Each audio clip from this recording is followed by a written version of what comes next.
এই যে পাহাড়ে দেখেন অশান্তি শুরু হয়েছে।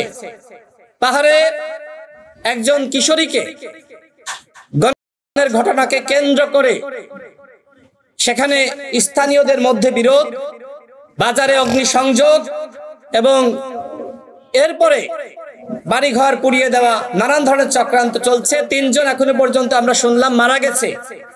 এই যে একটা ঘটনাকে কেন্দ্র করে পুঁজি করে আওয়ামী লীগ পাহাড়ে অশান্তি লাগানোর চক্রান্ত করছে। সেখানে আমরা দেখলাম যে সেনাবাহিনীর সদস্যদের উপরে হামলা করা হয়েছে। দেখেন, অতীতে কিন্তু আমরা সব সময় সেনাবাহিনীর পক্ষে অবস্থান নিয়েছি, আমরা পুলিশের পক্ষে অবস্থান নিয়েছি। এখনো বলছি যে সেনাবাহিনী আমাদের স্বাধীনতা সার্বভৌমত্বের প্রতীক, কিন্তু সেনাবাহিনীর মধ্যে যে সকল ঘাপটি মেরে থাকা ফ্যাসিবাদের পক্ষের শক্তি, পুলিশের মধ্যে ঘাপটি মেরে থাকা ফ্যাসিবাদের পক্ষের শক্তি, যারা নুরুল হক নূরকে আক্রান্ত করলো, তাদেরকে কেন বিচারের আওতায় আনা হলো না? আমরা তো পুরো এই বাহিনী দ্বয়কে আমরা দোষারোপ করছি না।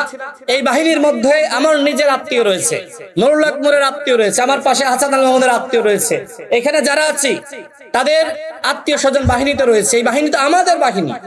সুতরাং এই বাহিনীকে কারা আজকে কলুষিত করার চক্রান্ত করছে, চেষ্টা করছে, সেটি আমাদের খতিয়ে দেখা দরকার।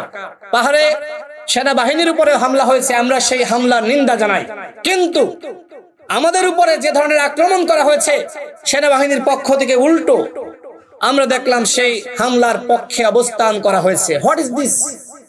এগুলো কি? এই রাষ্ট্রে আমাদের বসবাস করতে হবে না? আমরা কি রাষ্ট্রে অস্থিরতা চাই? আমরা তো শৃঙ্খলা চাই। আমরা সব সময় বলেছি গণ অধিকার পরিষদ সরকারকে সহযোগিতা করতে চাই, কিন্তু এই সহযোগিতাকে দুর্বলতা মনে করে সরকার আওয়ামী লীগের পুনর্বাসন করেছে। আমরা বারবার বলেছি এই সচিবালয়ে আওয়ামী লীগ, পুলিশে আওয়ামী লীগ, বিজিবিতে আওয়ামী লীগ, র্যাবে আওয়ামী লীগ, প্রত্যেকটা বাহিনীতে আওয়ামী লীগ, সেক্টরে আওয়ামী লীগ, দপ্তরে আওয়ামী লীগ, তাদেরকে বিতাড়িত করেন, নির্মূল করেন, আমাদের কথা শোনা হয়নি। যে কারণে আজকে পাহাড়ে অশান্তি, নুরুল হক নূর হাসপাতালে এবং আমাদের আব্দুর রহমান, তাকে অপহরণ করার চেষ্টা করা হয়েছে, তিনি হাসপাতালে।